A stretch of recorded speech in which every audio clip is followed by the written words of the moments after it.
Deməli, yoldaşlar, biz bundan qabaq Hindistanı 2 dəfə keçmişik.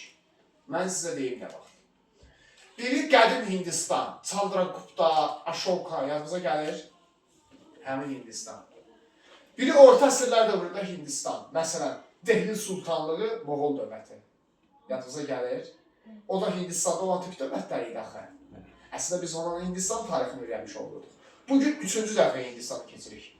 Yeni dövr Hindistan. Deməli, Hindistan xəritədə yerini sizə göstərmişik, bilirsiniz hamınız. Hindistan 18-19-cu əsrlər tarixi, bir də 20-ci əsr tarixi. Deyil bura, görürsünüz də hamınız bilirsiniz Hindistan xəritədə yerini. Şərqi Asiya ölkəsi gedir Hindistan, belə demişdik. Bu. Yuxarısında Çin var idi, elə? İndi birazdan yenə toplumdakı xəritədən də baxacağıq. Deməli, yoldaşlar, İngiltərədə hansıdır? İngiltərə düz burada Fransanın üstündə idi, bilirsiniz də. Sizə göstərmişdik, yuxarıda, dənizin ortasında. Hindistan bu dövrdə İngiltərənin müstəmləkəsidir. Bir də Avropa ölkələrinin xəritəsində gəlir.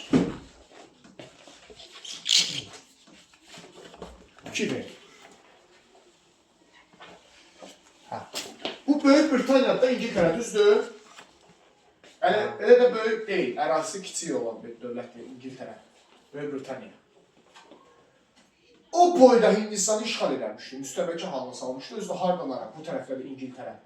Hindistan buradadır. Dəniz yolundan, okean yolundan İngilislər Hindistanı işğal edilmişdirlər.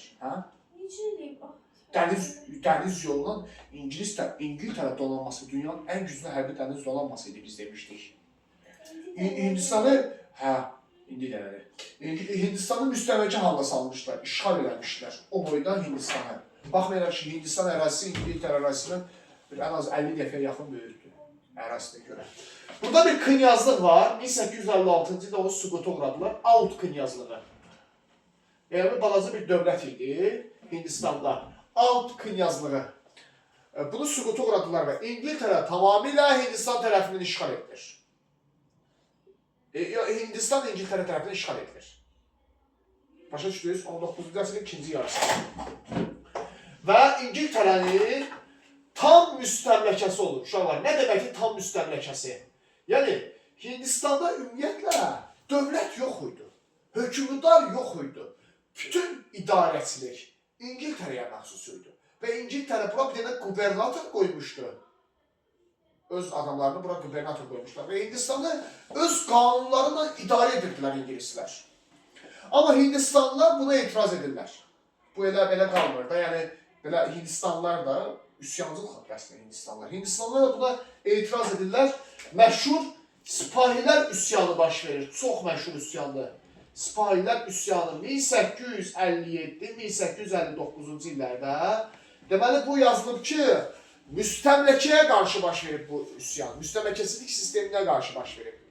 Müstəmləkə halına salan kimdir bunları? İngiltərə. Deməli, İngilislərə qarşı baş verib. Sipahilər üsyanı, hətta üsyancılar üsyanın gedişində Dehlini tuturlar. Dehli Hindistanın mərkəzidir. Dehlini tuturlar və böyük Moğol dövlətini bərpa edirlər. Amma yekunda İngilislər çətinliklə də olsa əlavə qüvvələr yeridirlər Böyük Britaniya ərazisindən bura və üsyan uğursuz olur. Gördünüz uşaqlar. Deməli, Sipahilər üsyanı uğursuz oldu. Və burada da Moğol dövlətini süquta uğradır İngilislər. Moğol dövləti tamamilə üsyan qoyurlar Hindistanda. Və üsyan uğursuz oldu, silahlı üsyan, Sipahilər üsyanı. Amma İngilislər bir şeyi başa düşürlər. Hindistanlı xalq narazıdır. Hindistan xalqı işğalla barışmaq istəmir. Çünki bu məsələni nəzərə almalıdır İngilislər. Çünki bu gün üsyan qaldırdı Hindistanlılar, Sipahilər qiyamına. Bunu yatırdıq, amma sabah bir gün bu xalq yenə etiraz edə bilər axı. Yenə üsyan qaldıra bilər axı. Başa düşdünüz? Ona görə də İngilislər Hindistanda müəyyən islahatlar keçirirlər. Hindistanın idarəçilik sistemində müəyyən dəyişikliklər edirlər. Məsələn, hansı dəyişikliklər edirlər? Birincisi, əvvəl Hindistanı kim idarə edirdi? Qubernator idarə edirdi. Düzdür uşaqlar? Qubernator vəzifəsi ləğv edilir Hindistanda. Vitse krallıq vəzifəsi yaranır. Hindistanda vitse-krallıq vəzifəsi yaradır. Belə bir anlayış var. Belə bir İngiltərə kraliçası var idi, Victoria. Victoria İngiliz kraliçası idi. 1876-cı ildə həm də Hindistan kraliçası olur. Çünki Hindistanda vitse-krallıq vəzifəsi yaradılır. Vitse-kral elə Victoria özü olur. Deməli, əvvəllər sipahilər üsyanına qədər İngilislər Hindistanı qubernator vasitəsilə idarə edirdilər. Amma sipahilər üsyanından sonra İngilislər qorxaraq, məcbur qalaraq qubernator vəzifəsini ləğv edərək vitse-krallıq vəzifəsi yaradırlar. Və artıq Hindistanı həm də İngiliz kraliçası ilə idarə etməyə başlayır, Victoria. Yəni Victoria ilə bir həm İngiltərə kraliçası olur, həm Hindistan kraliçası olur. Başa düşdünüz? İngilislər birbaşa Hindistanı özünə bağlayır. Bir də orada bir məsələ var, bir şirkət var. Ost-Hind şirkəti. Çox məşhur bir İngiliz şirkətidir. İngilislər bu şirkəti Hindistanda yaratmışlar. Dünya brendi idi o dövrdə, dünyanın ən varlı şirkəti idi. Və İngilislər Hindistanı Ost-Hind şirkəti vasitəsilə işğal edirdilər. Çox maraqlı nüansdır. Düşünün ki, bir dənə şirkətdir. İndi də var ya, məsələn, elə şirkətlər var ki, dünyada milyardlıq, trilyonluq büdcəsi var. Məsələn, Tesla şirkəti kimi. Baxırsan ki, bir dövlətin dövlət büdcəsindən çoxdur. Bu şirkətin büdcəsi elə dövlətlər var ki, onun dövlət büdcəsindən çoxdur, onun hərbi büdcəsindən çoxdur. O şirkəti o dövrdəki şirkətlərdən biri idi. Bir dənə şirkət dövləti işğal edirdi Hindistanı. Bu Hindistanlılar o şirkətindən nifrət edirdilər. Sipahilər üsyanı. Əsas səbəblərdən biri həm də o idi. O şirkətinə qarşı idi sipahilər üsyanı. Başa düşdünüz? Ona görə İngilislər Ost-Hind şirkətini ləğv elədilər. Sipahilər üsyanından sonra. Deməli, Ost-Hind şirkəti ləğv olur. Yaxşı. Qubernator vəzifəsi ləğv edilir, yəni vitse-krallıq yaradılır. Yeni bir vəzifə. Victoria 1876-cı ildə Hindistan kraliçası olur. Həllə. Bu olur sipahilər üsyanı nəticəsi. Yəni üsyan uğursuz olur, amma İngilislər Hindistan idarəçilik sistemində müəyyən dəyişikliklər həyata keçirirlər. Amma Hindistanlar təbii ki, belə deyək, işğalla barışmırlar. Hindistanlılar müəyyən vaxtlarda müəyyən tədbirlər görürlər. O tədbirlərdən biri nədir? 1885-ci ildə yaranır Hindistan Milli Kongresi. HMK qısa forması. Hindistan Milli Kongresi bir qurumdur. Yeni bir təşkilat yaradılar Hindistanlar. Hindistan Milli Kongresi əsas işi nədir? İngilislərə qarşı birlik yaratmaq. Başa düşdünüz, İngilislərə qarşı birlik yaratmaq. Hindistan Milli Kongresi dinc formada mübarizə aparmağı nəzərdə tutmuşdu. Deməli, sipahilər üsyanında İngilislərə qarşı idi. Hindistan Milli Kongresi də İngilislərə qarşı idi. Fərq odur ki, sipahilər üsyandır, silahlı bir üsyandır. Amma Hindistan Milli Kongresi dinc təşkilatdır. Başa düşdünüz, Hindistan Milli Kongresi dinc yolla mübarizə aparmağı öz qarşısına hədəf qoymuşdu. Hindistan Milli Kongresi dinc yol nədir? Yəni silahlı yox. Maarifçilik yolla, kitab nəşr edərək, ən əsası da boykot üsulunu. Eşitmişsiniz, boykot. Evet. Hindistan Milli Kongresi dinc yolla mübarizə aparırdı İngilislərə qarşı. Yəni boykot üsulu. Nədir boykot üsulu? Bax ki, Hindistan Milli Kongresi rəhbərləri Hindistanlılar tərəfindən sayılıb seçilən adamlar idi, ziyalılar idi. Çıxırdılar cəmaatın içinə, deyirdilər ki, İngilislərdən çay almayın. Hamısı İngilis çaylarını boykot edirdilər.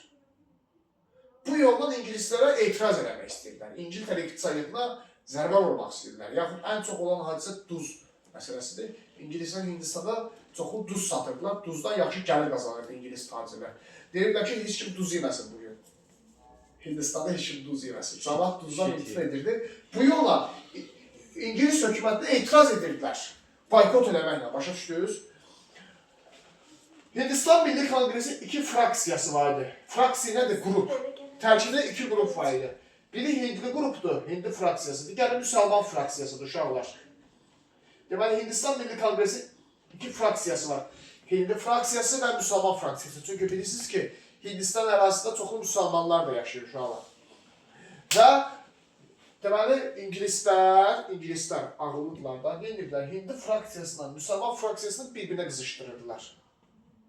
Bir-birinə qızışdıraraq bu yolla Hindistan Milli Kongresi'ni parçalamağa çalışırdılar. Şu qoy bunlar birləşə bilməsinlər. Bu da olur Hindistan tarixi, 19-20-ci əsr əvvəli. Gördünüz, balaca bir dərsdir. Sualı daldı kimisə çətinlik. Öyrənəcəksiniz. Hindistan yeni dövrü tarixi, Hindistan İngiltərənin tam müstəmləkəsi olubdur. Tamamilə İngiltərə tərəfindən işğal edilmişdir. Gəlirik Çinin 19-20-ci əsr tarixinə. Hindistandan sonra gəlir Çin. 19-20-ci əsr tarixi, Çin tarixi. Çin, xəritədə bilirsiniz, düz Hindistanın üstüdür, sağ tərəfi. Amma Çinin ərazisi daha böyükdür, Hindistandan da böyükdür. Dünyanın bugün özündə də ən böyük 7 ərazisinin biridir.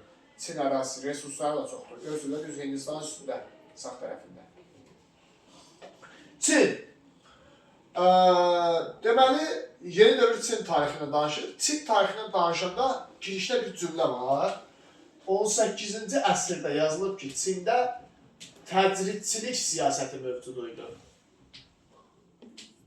Və Çin hökuməti 18-ci əsrdə təcridçilik siyasəti elan etmişdi. Təcridçilik nə deməkdir?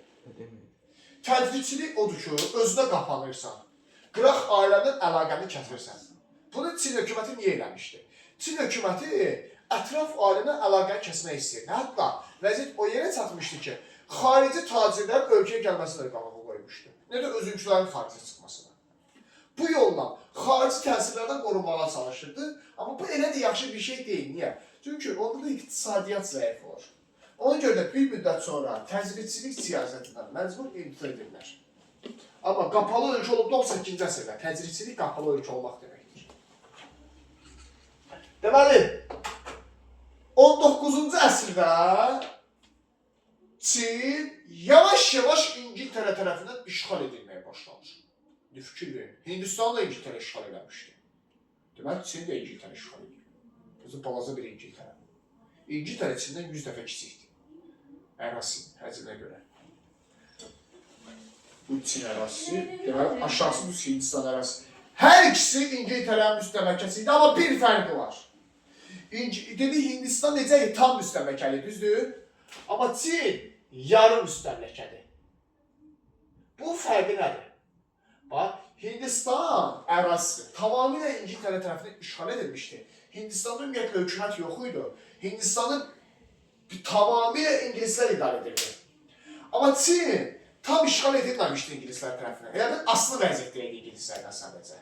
Çini idarə edən sülalə var idi bu dövrdə. Sin Mancur nəsli. Sin Mancur sülaləsi, adı belədir. Sin Mancur nəsli. Çini idarə edən sülalənin adı ilə bu dövrdə. Bu sülalə Çini idarə edirdi və Çin bu sülalə sadəcə ingilislərin asıllığındaydı. İngilislərin sözünə oturub dururdu, belə deyək. Amma Hindistanda vahşi sülalə yox idi. Deməli, ona görə deyilir ki, Hindistan, İngiltərənin tam müstəmləkəsi olub, amma içində yaxşı pis bir hökumət var idi. Ona görə də Çin yarım müstəmləkəsi olub İngiltərənin. Başa düşdünüz? Bu Çin Mancur sülaləsinin bir qərarı var Çində. 1800-cü il. Tiryəki qadağan edirlər bunlar. Tiryək qadağan olur. 1800-cü ildə. Tiryək nədir? Narkotik vasitə. Təbii yolla əkib becərirdilər də. O dövrdə var. Tiryəki satışını qadağan edirlər Çin hökuməti. O qədimdən var.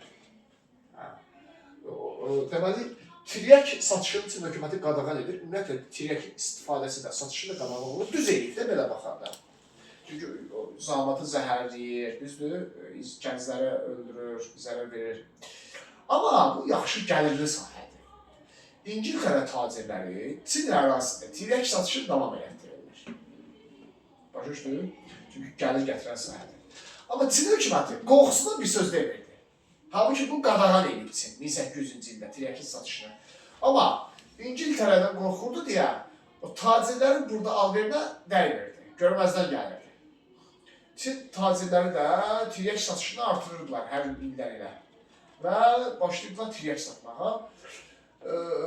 Çin hökuməti də bunu görməzdən gəlirdi. Amma bir müddət sonra Çin hökuməti qəzəblən bu tacirləri həbs edir ki, niyə mənim ərazimdə tiryək satışına məşğulsan? İngiltərə buna etiraz edir ki, sən niyə mənim tacirlərimi həbs edəmsən? Çinə müharibə elan edir. Və buna görə də tarixdə məşhur Tiryək müharibəsi başlayır. Hə. Deməli, birinci Tiryək müharibəsi 1840-1842-ci il. Tarixdə birinci Tiryək müharibəsi başlayır. Çünki gəliri sahədir ona görə. Çin bunu qadağan eləmək istəyirdi. İngiltərə isə deyirdi ki, yox, qadağan eləmə. Deməli, birinci Tiryək müharibəsi 1840-42. İngiltərə ilə Çin arasındadır. Amma İngiltərə müttəfiqi də var ABŞ. İngiltərə özü az bir şeylə hələ bir ABŞ-la da birləşib Çinə qarşı. Burada Çini məğlub edirlər. Ağır məğlubiyyətə uğradırlar. Və 1842-ci ildə Nankin sülhü bağlanır. Çinin şəhəri var, Nankin şəhəri. Nankin şəhərinin Nankin sülhü bağlanır. Çində. Yaxşı. Və Çin ucuzur. İndi sülh müqaviləsinin şərtinə baxaq. Ucuzan tərəf həmişə təzminat verir, düzdür? Deməli, Çin təzminat verir. Deməli, Çin haqlı ikən haqsız vəziyyətə düşür, ucuzur deyə. Çin ucuzan tərəfə İngiltərəyə təzminat verir, birinci məsələ. İkincisi, belə bir ada var, Hong Kong adası. Hong Kong adası. Çin həmin adamda İngiltərəyə verir, ucuzluğu üçün. Bir də orada bir bütünlər var, uşaqlar, eksterritoriallıq. Yazılıb ki, İngilislərə eksterritoriallıq hüququ verilir, yəni toxunulmazlıq hüququ verilir. Çinin 5 şəhərində. Düşünün ki, İngilislər və İngilis tacirlər gələcəkdir Çinin 5 şəhərində, ürək istədikləri şəhərdə oturacaqlar, alver eləyəcəklər. Bir qəpik gömrük vermədən çıxıb gedəcəklər. Yəni, Çin onlara toxunulmazlıq verir, İngilis tacirlərə. Görürsünüz, Nankin sülhünün şərtləri ağırdır həqiqətən də Çin üçün. Çünki Çin ucuzub İngiltərəyə, ağır məlubiyyət olmayıb. Nankin sülhü müqaviləsi, deməli, birinci Tiryək müharibəsi 40-42, Çin ucuzub və Nankin sülhünü bağlayır. Başa düşdünüz? Diqqətlə dinləyin buranı. İndi uşaqlar, bir müddət sonra ikinci Tiryək müharibəsi baş verir. Bir müddət sonra ikinci Tiryək müharibəsi baş verir, 1856-60. Bu da olur ikinci Tiryək müharibəsi. Birinci Tiryək müharibəsi 40-42 idi. Nankin sülhü bağlanmışdı. İkinci Tiryək müharibəsi 56-60. Burada isə 1860-cı ildə Pekin sülhü bağlanır. 1860-cı ildə Pekin sülhü bağlanır. Yenə Çin məğlub olur. Bu dəfə İngiltərənin Fransa birləşib Çini məğlub edirlər. Deməli, birincidə İngiltərə ilə ABŞ birləşib Çini məğlub eləmişlər. İkincidə İngiltərə ilə Fransa birləşib yenə Çini məğlub edirlər ikinci Tiryək müharibəsində. Bu dəfə Pekin sülhü imzalanır. Deməli, Nankin sülhü 1842-də birinci Tiryək müharibəsindən sonra Çin ucuzub. Pekin sülhü ikinci Tiryək müharibəsindən sonra yenə Çin ucuzub 1860-cı ildə. Baxırıq, yenə Çin təzminat verir. Çünki Çin ucuzubdur. Biz demişik ki, tarix boyu ucuzan tərəf həmişə təzminat verir. Görürsünüz, Çin ikisinə də təzminat verir, oxşar cəhətdir. Həm Nankin sülhü, həm Pekin sülhündə Çin təzminat verir şərtlərinə görə. Çünki Çin ucuzub. Amma Pekin sülhünün şərti daha ağırdır. Çin ikinci dəfə ucuzubdur, burada daha ağır şəkildə ucuzubdur deyə. Bunun şərtləri daha ağırdır. Çünki Pekin sülhündə yazılıb ki, tiryək açıq satış olur. Yəni, tiryəkin açıq satışına vəbşə icazə verilir. Yəni, biraz loru demək desək, Çini sındırırlar. Bu, nə vaxt tiryəki qadağan eləmişdi? 1800-də. İndi vəbşə tiryək azaddır. Qanunidir, neyisiz edin, əl çəkinməli. Tiryəkin açıq satışda icazə verilir. 1860-cı Pekin sülhünə görə. Başa bu da olur iki dənə Tiryək müharibəsi. Hər iki Tiryək müharibəsində Çin İngiltərəyə məğlub olmuşdur. Sülh müqaviləsinin şərtlərini öyrənirsiniz. Oxşar və fərqli cəhətlər. Təzminat verməsi hər ikisində var. Hong Kong adası İngiltərəyə keçib birinci Tiryək müharibəsidir. Nankində. Sonra açıq satışına Tiryəkin icazə verilir ikinci Tiryək müharibəsindən sonra. Məsələn, Pekin sülhündə. Başa düşdünüz? Sonra bundan əlavə, bu dövrdə Çin tarixində məşhur hadisələrdən biri olacaq. Taipinlər hərəkatı. Çin tarixində Taipinlər hərəkatı var. 1850-1864 məşhur bir hadisədir. Taipinlər hərəkatı Çində. 14 il davam edib, təsəvvür edin ki, 20 milyona yaxın insan ölüb içində. Üsyandır da bu. Düzdür, Çinin əhalisi də çox idi. 1 milyarda yaxın əhalisi var idi dövrdə. Oradan 20 milyon vətəndaş həlak olub da. Amma yenə də hər bir halda bizim üçün böyük rəqəmdir. Yəni, böyük insan ikisi də həqiqətən də. Taipinlər hərəkatı üsyandır Çində.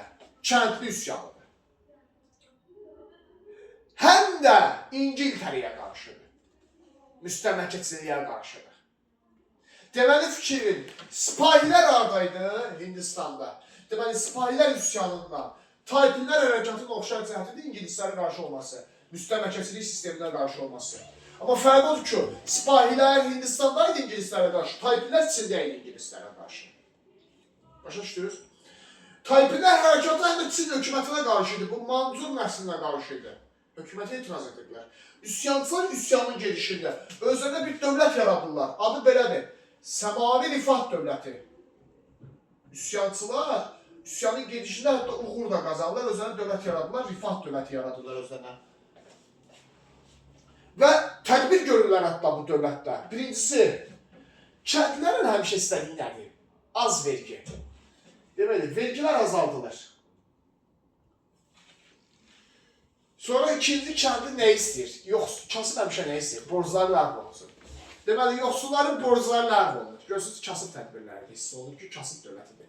Səbabi rifah dövlətidir. Çünki üsyan kəndi üsyandır. Taipinlər hərəkatı. Hə. Birincisi, vergilər azaldırlar. Çünki kasıb həmişə nə istəyir? Vergi az ödəsin. İşıq pulu, qaz pulu az ödəsin. İkincisi, borclar ləğv olunsun. Əlavə bir üçüncü tədbir də var, amma maraqlıdır bu. Qadın-kişi bərabərliyi məsələsi ilk dəfə irəli sürülür. Yəni, burada qadınlara seçki verilməsi, müzakirə edilməsi məsələsi var idi kişilərlə birlikdə. Qadın-kişi bərabərliyi məsələsi Çində ilk dəfə Taipinlər hərəkatında irəli sürülmüşdür. Amma üsyan yatırılır. Yəni, bu düzdür, bunlar müəyyən tədbirlər görürlər üsyancılar. Amma yekunda axırda 1864-də üsyan yatırılır. İngiltərə və Çin hərbi qüvvələri birlikdə gəlib üsyancıları rəhbərlərini qətl etirirlər və üsyan tamamilə yatırılır Çində. Başa düşdünüz? Deməli, Taipinlər hərəkatı da uğursuz oldu. Deməli, Çində tirək müharibələrini ayrıca öyrənirsiniz birlikdə. Taipinlər hərəkatını isə ayrıca öyrənirsiniz.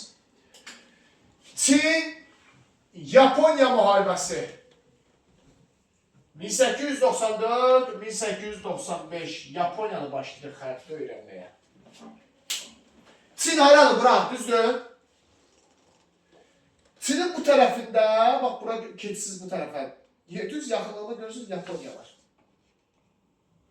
Amma Hindistan, tərsini çevirəndə demişik, Hindistan daha oxşuyur. Tərsini çevirəndə. Gördünüz, tapan bizim imtihanı, testi tərsinə çeviriyor. Şeyə oxşuyur, Çin'e yalnızdı.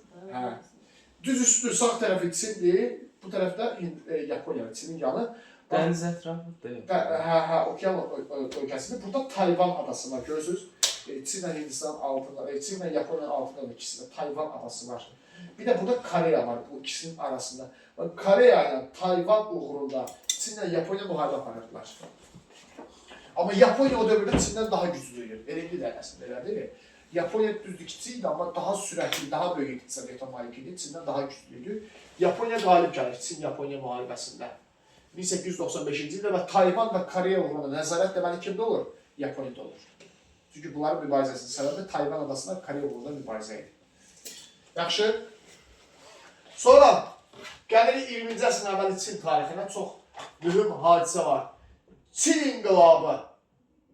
Çində inqilab baş verir. 1911-1913-cü il. Çin inqilabı baş verir. Çin İnqilabın əsas məqsədi nədir? Çini irəliyə aparmaq lazımdır. Artıq Çindəki ziyalı şəxslər, ağıllı, intellektual şəxslər hamısı qarşılarına bir məqsəd qoyub. Bu nədir? Biz deyir, Taipinlər hərəkatında ucuzduq. Ondan əvvəl tirək müharibələrində ucuzduq. Sonra getdik Yaponiya ilə müharibədə ucuzduq. Bayaqdan biz ancaq Çin tarixini bəd şeylərdən danışırıq. Bir dənə bunların nailiyyəti yazdıqları yoxdur, düzdür? Nəhayət kimi nailiyyətlər olacaq. Bunlar deyirlər ki, biz Çini irəli aparmalıyıq. Bunun üçün də inqilab eləməliyik. Bu hökumət pis hökumətdir çünki deyirlər. Çinə hansı hökumət idarə edirdi? Mancur nəsli idarə edirdi. Bayaq dedik, Çin Mancur nəsli. Üsyan uğurlu olur. Çin inqilabı uğurlu olur. Çində monarxiya devrilir. Axır ki, Mancur nəslinə son qoyur. Başa düşdünüz? Nəhayət ki, Çin inqilabı uğurlu olur. Bayaqdan danışdığımız Çin tarixinin ən uğurlu hadisə Çin inqilabıdır. Mancuru şeydir yani. Mancur nəslini devrirlər. Ondan ortaya sual çıxır. Bəs bu sülalə getdisə, yerinə nə gəlir? Axı, hansısa bir şey idarə eləməlidir Çini, qurum idarə eləməlidir. Birbirlerini öldürürler. Hə, öldürürlər. Yerinə gəlir respublika. Yeni bir sistem yaradılar. Çin Respublikası yaradır. 1912-ci ildə artıq Rusiyanın gedişində, inqilabın gedişində Çin Respublika elan edilir. Respublika nəyə olmalı? Artıq Respublikada sülalə yoxdur, monarxiya yoxdur. Respublikada prezident olur. Deməli, Çin ilk prezidenti olur. Sun Yat-sen. Çin tarixində Çinin ilk prezidentidir. Sun Yat-sen. Bu da Çinin ilk prezidenti olur. Çin Respublikası elan ediləndən sonra bir də nə olur? Konstitusiyası olmalıdır. Respublikanın konstitusiyası olur. Çinin müvəqqəti konstitusiyası qəbul edilir. Çin bundan sonra respublika olacaq bir müddət. Sualı qaldı kimisə. Gördüyünüz kimi. Birinci Hindistanı öyrənirsiniz. Hindistandakı sipahilər üsyanı, İngiltərə ora müstəmləkə siyasəti tətbiq eləməsi, orada tədbirlər var, o şirkətinin falan dəxli var. Sonra Hindistanda Hindistan Milli Kongresi, bundan bitir Hindistan. Çin tarixinə gəlsək, Çin daha uzundur biraz, amma asaddır. Çində tirəkin satışın qadağan olması, sonra 2 dənə tirək müharibəsi, illəri, nəticələri, sülh müqaviləsi, şərtləri, sonra Taypinlər hərəkatı, Çin-Yaponiya müharibəsi nəticəsi və Çin inqilabı. Hiç de yok burada. Ne işte? Gələsiniz.